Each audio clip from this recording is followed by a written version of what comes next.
Welcome to a full breakdown on how to celebrate Yule. Featured will be open practices that any witch can celebrate, as well as ancient traditions. And I really enjoy midwinter celebrations. I actually think it's the best holiday that new witches or new neo-pagans can celebrate. And that's for a few reasons. One, because these traditions are very familiar to anyone who grew up in America, Northern Europe, the rest of Europe, Russia, or any Commonwealth countries like Canada or Australia or even New Zealand. Because, I think a lot of people know this, but much of what we know of as Christmas, especially in the areas I just mentioned, is pretty much stolen, borrowed from pre-Christian pagan practice. So this is fantastic. One, because everything's familiar. If you know how to celebrate Christmas, you're already halfway to celebrating Yule. And it is, what I really want to emphasize is it's great for people who are in the proverbial broom closet. For witches who haven't told their family about their practice, Yule is the perfect time to celebrate with your family in a way that doesn't antagonize everyone, while also staying true to yourself. So you could do nothing but pagan Yule decorations, and very Christian family members or whoever they may be would come to your house and just be like, wow, you really went hardcore with Christmas this year. And no one really would be able to tell the difference, except for the nativity scene. if that's required in your household. But other than that, everything's very similar. So keep this in mind as we go through these different traditions and their histories. Really, I just want this video to serve as a foundation for you to see what I do, but really you can look things up online and mix things together. Holidays can be very individual, just like spell work, just like everything else. So take this as foundation, not as law. Let's get started.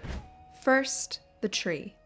Tree worship is found across pagan traditions in Europe, but modern midwinter trees can trace their lineage to Germanic and Scandinavian Yule celebrations. Trees were put out for winter birds or as offerings, and were commonly decorated with apples, nuts, acorns, and stars made of straw. However, the use of evergreen trees, wreaths, and garlands are not limited to Northern Europe. Evergreen was used to symbolize eternal life in ancient Egyptian, Chinese, Hebrew, and Roman cultures. Now, as you can see, there are some motifs you can choose when decorating your tree that stay with pagan tradition. However, I also want to select motifs that you can find anywhere in any ornament shop. It's fun to make your own decorations, but if you can preserve family heirloom ornaments, or even just go purchase some, that definitely saves a lot of time. I would recommend looking for ornaments with stars, mistletoe, white stags, or basically any nature motif. As you can see, I also have a little bird, and the full effect is still very Christmassy, which is good if you are a witch in the broom closet or if you have a mixed faith family. Now for a very common midwinter tradition. The Yule log dates back to earlier solstice celebrations and the tradition of bonfires, and is a practice spread across Northern Europe. Originally, a robust tree was selected and stripped of its branches. Then, one end of the log was lowered into the hearth to burn. As the tree was freshly felled, the water content and sap would ensure that it would burn slowly for the entire 12 days of Yule. When this practice moved to England and was Christianized, this time period became the 12 days of Christmas, traditionally beginning on Christmas Eve. Still, magical associations with the log survived.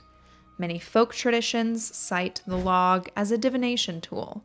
By counting the sparks and pattern of burning, a household could discern their fortunes for the new year and beyond. As few homes have a large fireplace, the most common practice is to set 3 candles into a log and let them burn over the 12 days.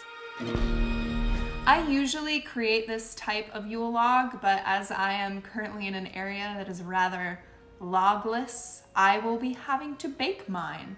So this baked version of a Yule log is called a bûche de Noël. How do I say it? Bûche de Noël. Like that. Say it again. Bûche de Noël. How he said it, not how I said it. Thanks. All right, so this is the alternative to the traditional Yule log that is actually quite popular, especially people in urban areas. Not many people have fireplaces, so this is quite common and edible and delicious. So I will show you how to bake that, hopefully, and hopefully it will go well because this is the first time I'm doing it. So let's move on. I'm doing a coconut and white chocolate concoction. Usually Yule log recipes feature chocolate, but I'm doing this for my sister who was born in December and she loves all things coconut. I've never done this recipe, but it turned out really well. I'll link the recipe down below in the description. But please don't be intimidated by the Yule log or Swiss roll. Really, you can do it if you follow the instructions carefully, and my many hours of Great British Bake Off definitely helped me pull through, so don't be intimidated. The next recipe I have isn't ancient, but it is delicious and traditional in Scandinavian countries: æbleskivers.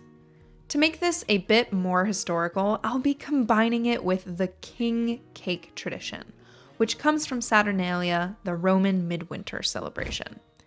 In all historical king cakes, the person who has a token within their given food portion, almost always a bread or pastry, wins a prize or honor for the night. Usually, these tokens are beans or coins, but rings, nuts, and even porcelain babies have been used. I'll be using a nut for mine, so people don't hurt their teeth while biting in. Then sit back and enjoy. Don't forget to share.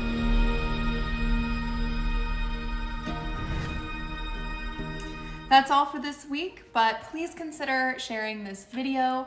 Also, don't forget to subscribe. If you do that, you will automatically be entered to win $1,000 and a grimoire copy. So do that if you'd like to be entered, or if you enjoyed this video, or if you'd like to see more videos. That would mean the world to me. So thank you guys so much, and I'll see you soon.